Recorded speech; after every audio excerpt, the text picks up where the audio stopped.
आपण कुणाचं नाव या ठिकाणी जोपर्यंत सूरजजी मला क्षमा करा, थांबावं लागतंय तुम्हाला. मीच प्रश्न विचारला पण थांबवते, कारण वकील अंजली दिघोळे आपल्या सोबत आहेत, ज्यांनी याचिका दाखल केलेली होती. अंजली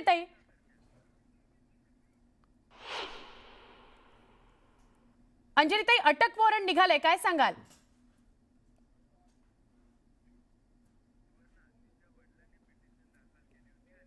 मूळ कंप्लेंट होती ही माझ्या वडिलांनी 30 वर्षापूर्वी केली होती. 30 वर्षांनंतर हा न्याय मिळतो आहे.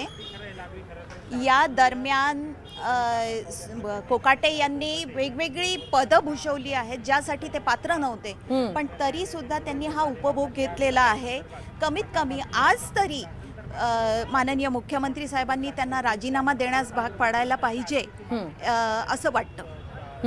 पण आपल्याला असं वाटतं प्रक्रियेतून गेल्यानंतर, म्हणजे आता लीलावतीमध्ये ते दाखल झालेत, तर थोडासा कालावधी त्यांना स्वतःला वाचवण्यासाठी हवाय म्हणून ते दाखल झालेत. नक्कीच, कारण असं आहे की कालपर्यंत ते पूर्णपणे ॲक्टिव्ह होते.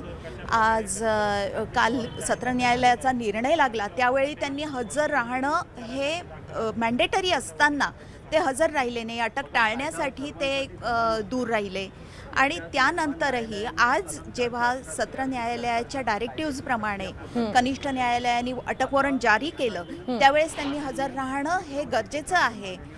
कायद्याने त्यांना बंधनकारक आहे. असं असतानाही ते तिथे हजर राहिले नाहीत आणि अर्धवट जेव्हा न्यायनिवाडा होत असताना जजमेंट पास झाल्यानंतर मध्येच उठून एक त्यांचे वकील हजर झाले आणि त्यांनी सांगितलं की कोकाटे हे गव्हर्नमेंट हॉस्पिटलमध्ये ॲडमिट आहेत. लीलावती गव्हर्नमेंट हॉस्पिटल हे आज मला नवीन कळलं आणि ते गव्हर्नमेंट हॉस्पिटलमध्ये ॲडमिट आहेत, नाशिकमध्ये आहेत आणि त्यांना त्यामुळे 4 दिवसांची मुदत देण्यात यावी.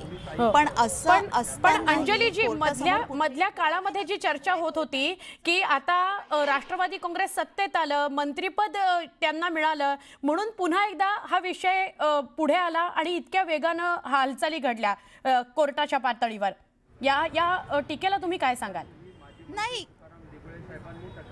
नाही, कोर्टाची प्रक्रिया ही अव्याहत सुरूच होती. कोर्टाची प्रक्रिया कुठंही थांबलेली नव्हती. त्यामुळे असं म्हणण्याला काही अर्थ नाही. त्यासाठी कोर्टाचा रेकॉर्ड आपण तपासू शकता. बरं अंजलीताई, अशा सोबत राहा.